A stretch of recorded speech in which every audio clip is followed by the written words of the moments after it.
Dear students, आज के इस लेक्चर में हम 12वीं क्लास का गणित का 10वां अध्याय सदिश बीजगणित के प्रश्नावली 10.4 के प्रश्न नंबर 7 से प्रश्न नंबर 12 तक हल करेंगे। डियर स्टूडेंट्स, यदि आपको ये वीडियो पसंद आए तो अपने दोस्तों के साथ इसे शेयर कीजिए, लाइक कीजिए। यदि आप इस चैनल पर नए हैं या आपने अभी तक इस चैनल को सब्सक्राइब नहीं किया है तो कृपया इस चैनल को सब्सक्राइब कर लें और बेल आइकॉन भी साथ में दबा दें ताकि आने वाले वीडियोस के नोटिफिकेशन आप तक पहुंचते रहें। तो आज के लेक्चर की शुरुआत हम प्रश्न नंबर 7 से कर रहे हैं। मान लीजिए सदिश ए बी सी क्रमशः a1i plus a2j plus a3k b1i plus b2j plus b3k और vector c1i plus c2j plus c3k के रूप में दिए हुए हैं। यानी वेक्टर a ये दे रखा है, वेक्टर b ये दे रखा है, वेक्टर c ये दे रखा है और हमें दिखाना है कि vector a cross vector b plus vector c बराबर vector a cross vector b plus vector a cross vector c, ये हमें शो करना है। तो पहले हम लेफ्ट हैंड साइड सोल्व करेंगे। तो पहले b प्लस c हम ज्ञात करेंगे। b का मान हमारे पास b1i plus b2j plus b3k ये है और c के बराबर c1i plus c2j plus c3k ये है। इन दोनों को जोड़ोगे तो ये हो जाएगा b1 plus c1i plus b2 plus c2j और प्लस b3 प्लस c3k ये आया। अब हमें a का क्रॉस b प्लस c के साथ ज्ञात करना है। लेफ्ट हैंड साइड ये है कि a का क्रॉस b प्लस c के साथ, तो ये हो जाएगा i j k।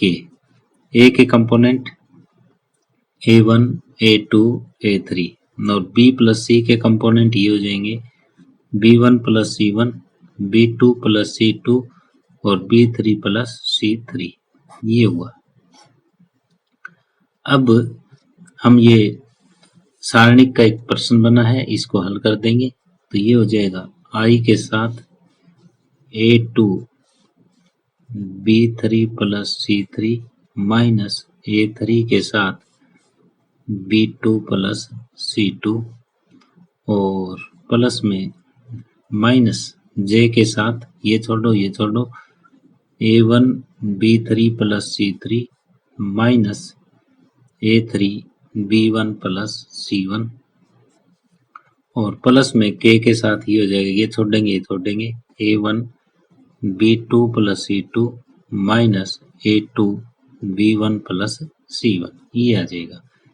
ये i के साथ आया, ये j के साथ आया, ये k के साथ आया।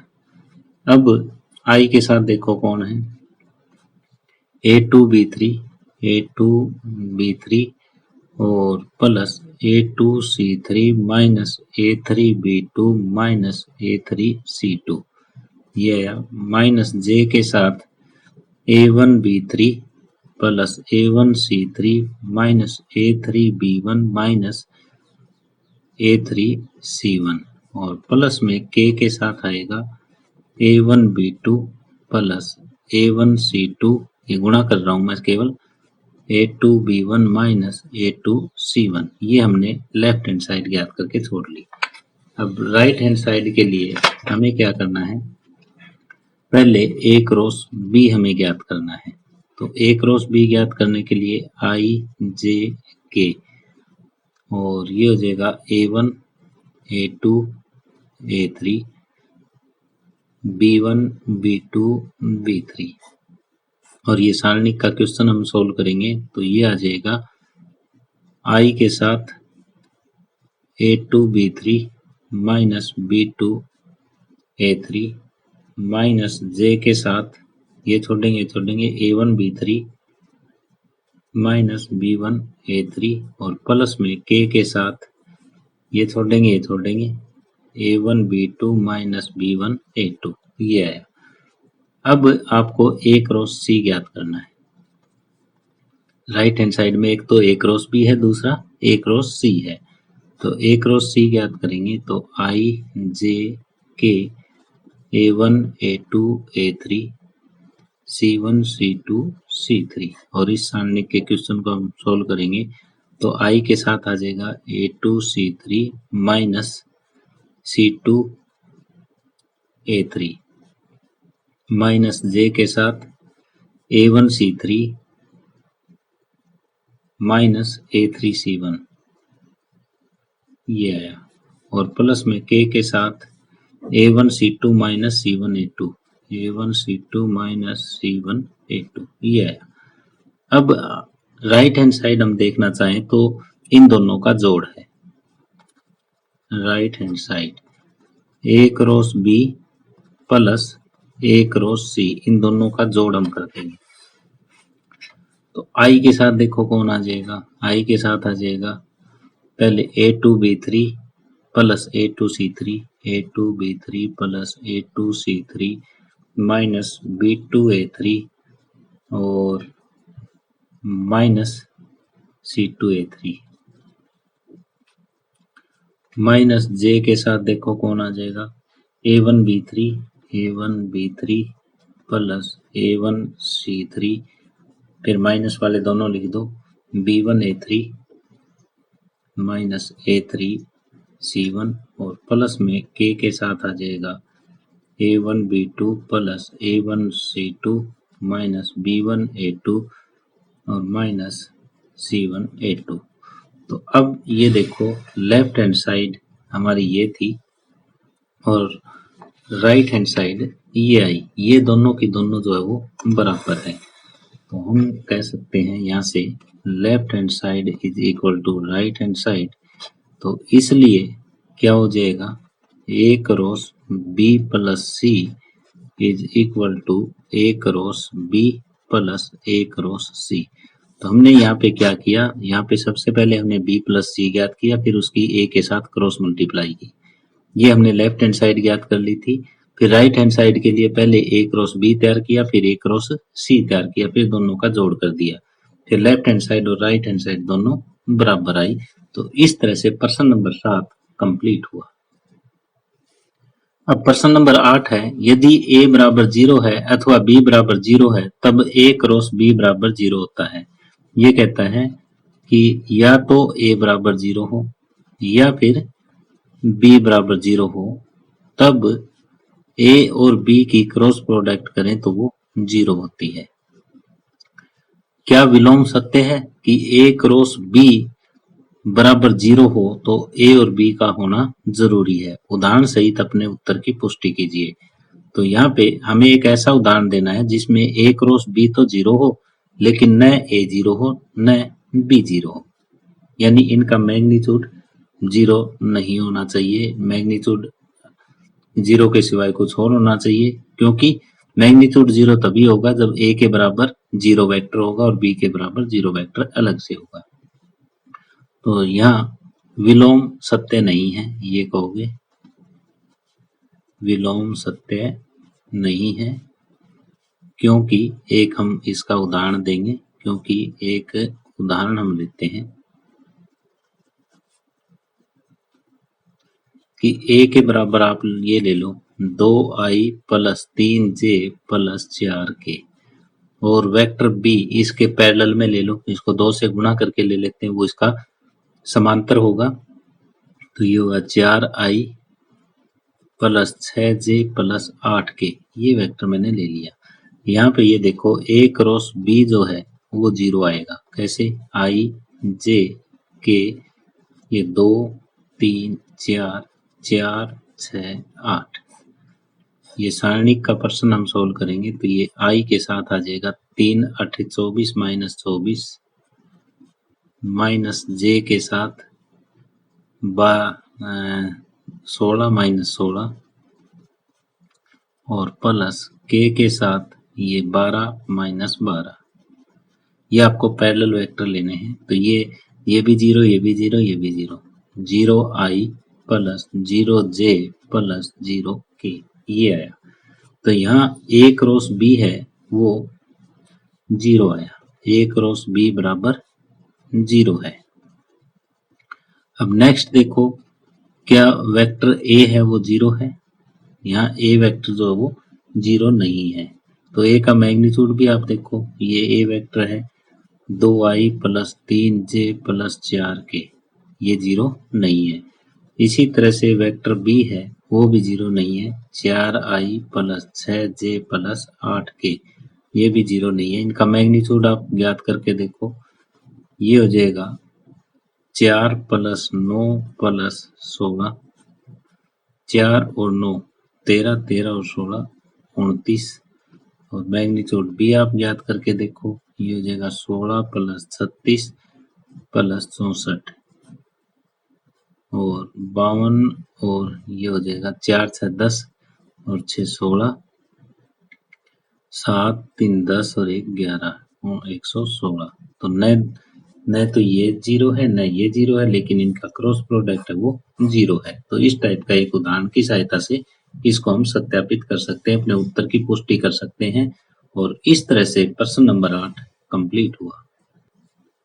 अब प्रश्न नंबर 9 है, एक त्रिभुज का क्षेत्रफल ज्ञात कीजिए जिसके शीर्ष ए 1 1 2, बी 2 3 5 तथा सी 1 5 5 है। तो यहाँ पे हमें इस टाइप का एक त्रिभुज लेना है, या ये एक बिंदु दिया हुआ है 1 1 2, बी बिंदु दिया हुआ है 2 3 5 और सी बिंदु दिया हुआ है 1 5 5।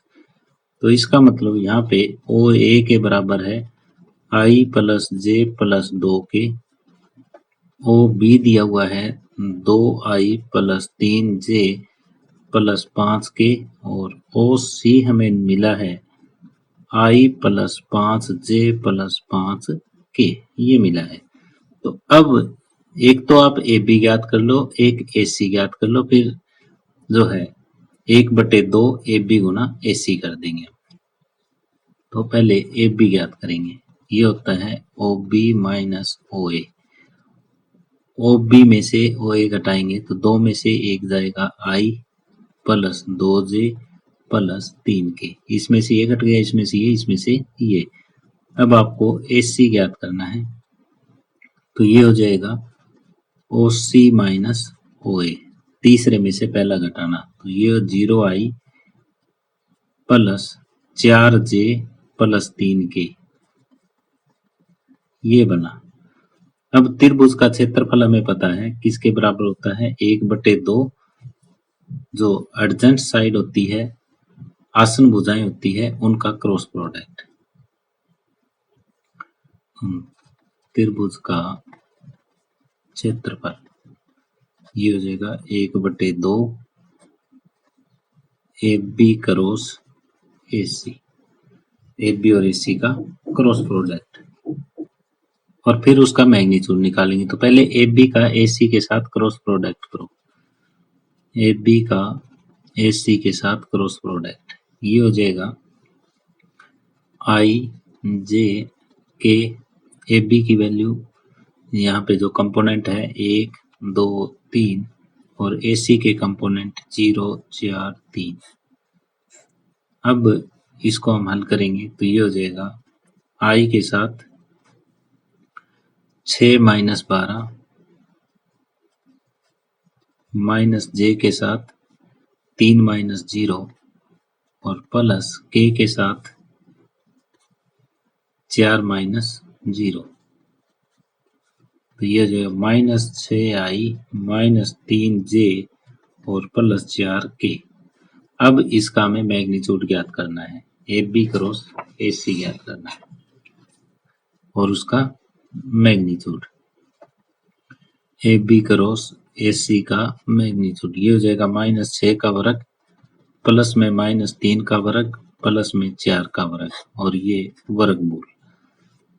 तो अब 6 6 36 प्लस में 3 3 9 और 4 चौक 16, 36 और 9 45, 45 और 16, ये हो जाएगा 36 और 9 45, 45 और 16 हो जाएंगे 61, वर्गमूल 61। तो इसलिए त्रिभुज का क्षेत्रफल है वो 1/2 गुणा वर्गमूल 61 होगा। अतः त्रिभुज का क्षेत्रफल ये हो जाएगा 1/2 गुणा वर्गमूल 61 वर्ग इकाई। तो ये तो क्वेश्चन इस टाइप का हमें मिलेगा। ए बी सी 3 बिंदु दिए होंगे, पहले ओ बी और ओ ए ओ बी ओ सी हम ज्ञात कर लेंगे, फिर ए बी ज्ञात कर लेंगे, ए सी, फिर इन दोनों का क्रॉस प्रोडक्ट और क्रॉस प्रोडक्ट का मैग्नीट्यूड उसको 2 से भाग दे देंगे तो त्रिभुज का विशिष्ट क्षेत्रफल हमारे पास आ जाएगा। इस तरह से प्रश्न नंबर 9 कंप्लीट हुआ। आगे प्रश्न नंबर 10 है, एक समांतर चतुर्भुज का क्षेत्रफल ज्ञात कीजिए जिसकी संलग्न भुजाएं a बराबर i माइनस जे प्लस 3 के और b के बराबर 2i माइनस 7j प्लस के द्वारा निर्धारित है। तो यहाँ पे एक समांतर चतुर्भुज हमें दे रखी है, उसकी एक भुजा जो है सदिश a के द्वारा निर्धारित है और संलग्न दूसरी भुजा सदिश b के द्वारा निर्धारित है। हमें इसका क्षेत्रफल ज्ञात करना है। तो हमें ये पता है कि क्षेत्रफल हम कैसे ज्ञात करते हैं। समांतर चतुर्भुज का क्षेत्रफल ये इस तरीके से ज्ञात होता है, ए क्रॉस बी जो संलग्न भुजाएं हैं उनका क्रॉस प्रोडक्ट और उसका फिर हमें मैग्नीट्यूड ज्ञात करना होता है कि परिमाण हमें ज्ञात करना होगा। तो पहले ए क्रॉस बी हम ज्ञात करेंगे। ए क्रॉस बी हो जाएगा आई जे के, ए में 1 माइनस 1 3, 1 माइनस 1 3 और बी में 2 माइनस 7 1, ये आ जाएगा। अब ये आई के साथ ये गुणा करो, माइनस 1 प्लस 21 माइनस जे के साथ ये छोड़ देंगे, ये छोड़ देंगे, 1 माइनस 6 और प्लस में के साथ माइनस 7 प्लस 2, ये आया। तो ए क्रॉस बी हमारे पास आ जाएगा 20i प्लस 5j, 6 में से 1 जाएगा 5 with negative sign, negative into negative positive और माइनस में 5k, ये आया। ए क्रॉस बी का मान हमारे पास आ गया है।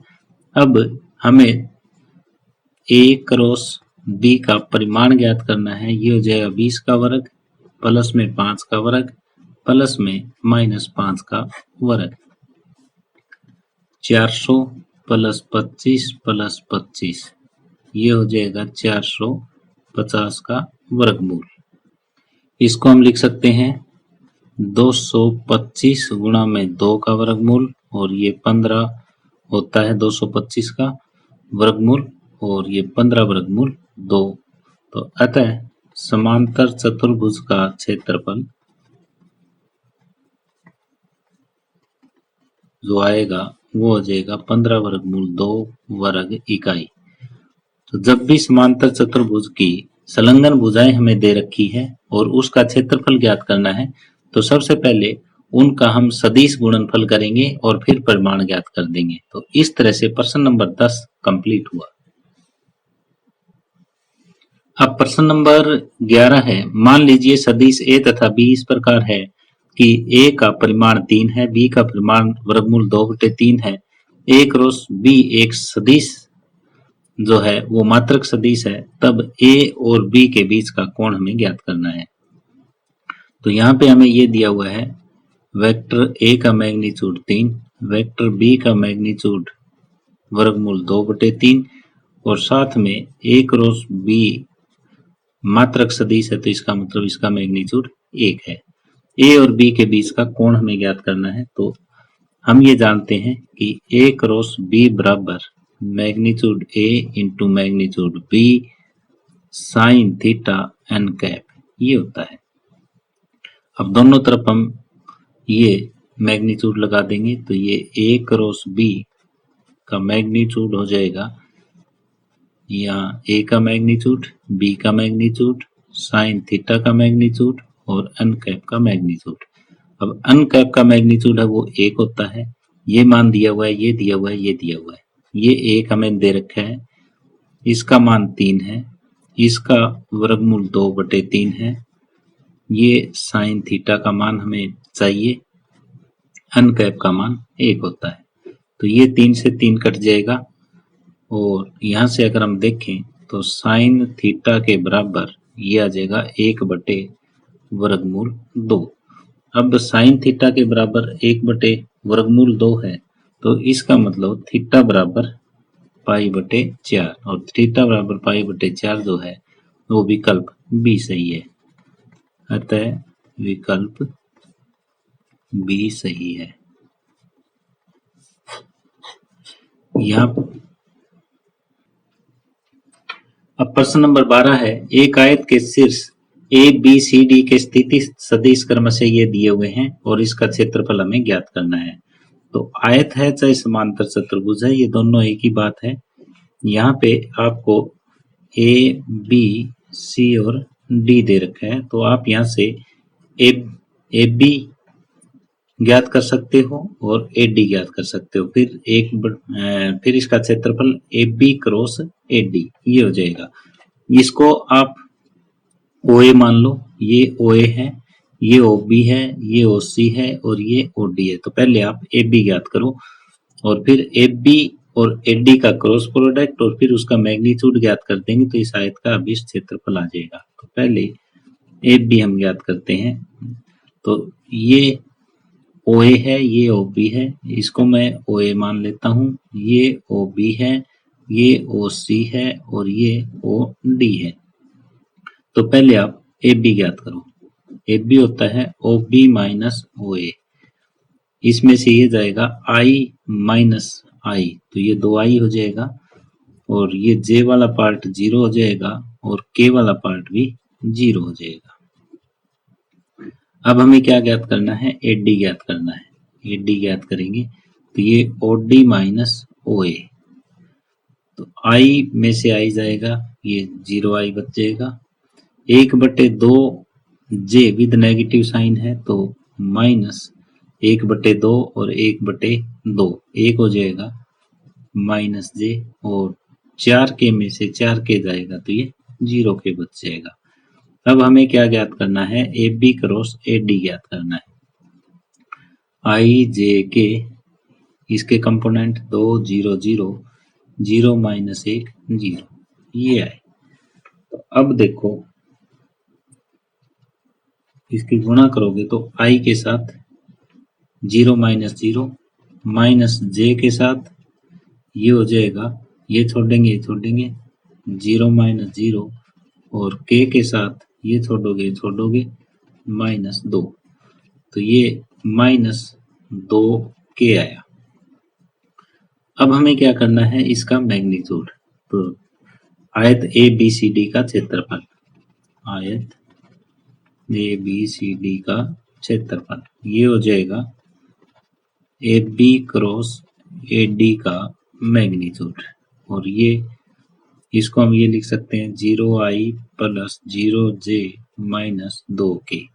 तो 0 का वर्ग प्लस में 0 का वर्ग प्लस में माइनस 2 का वर्ग, तो ये होगा 0 प्लस 0 प्लस 4 और ये 2 इकाई और साथ में वर्ग। तो ये कौन से भाग में है, सी भाग में। तो अतः विकल्प सी सही है।